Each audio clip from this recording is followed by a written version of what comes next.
आज आपण बनवणार आहोत तुरीच्या दाण्यांचे वडे। तर चला आता आपण आजच्या रेसिपीला सुरुवात करूया। तर त्यासाठी मी इथे तुरीच्या शेंगा सोलून त्यामधले दाणे काढून घेतलेली आहे।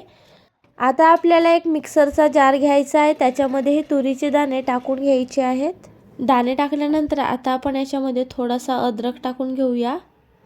त्यानंतर आता आपल्याला इथे टाकायचे आहे थोडंसं लसूण, 4 ते 5 मिरच्या टाकायच्या आहेत। त्याचबरोबर आता आपल्याला इथे कोथिंबीर टाकायचं आहे थोडासा, आणि यांचा एक दरदरा वाटण तयार करून घ्यायचा आहे।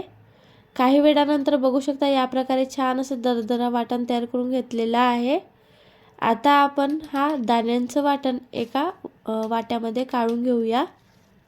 तर बघू शकता या प्रकारे दरदरा करायचा आहे। थोडेफार हे जे तुरीचे दाणे आहेत ते थोडेफार दिसले पाहिजे, या प्रकारे वाटण तयार करून घ्यायचा आहे हा।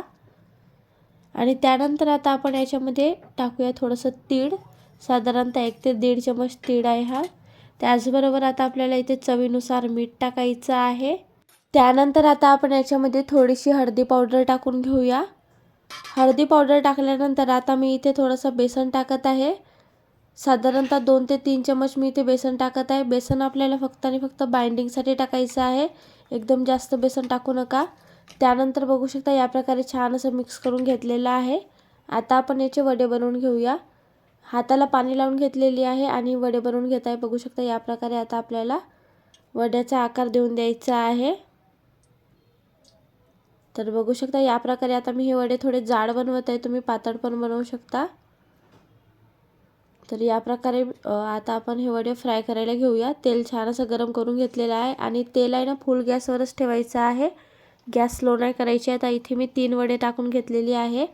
आता आपण या वड्यांना छान असं फ्राय होऊ देऊया, अलटून पलटून। बघू शकता एका बाजूने हे आता छान असे फ्राय झालेले आहेत, आता दुसऱ्या बाजूने सुद्धा फ्राय होऊ देऊया। काही वेळानंतर बघू शकता हे वडे दोन्ही बाजूने छान असे फ्राय झालेले आहेत। आता आपण यांना काढून घेऊया। बघू शकता अगदी परफेक्ट फ्राय झालेले आहेत।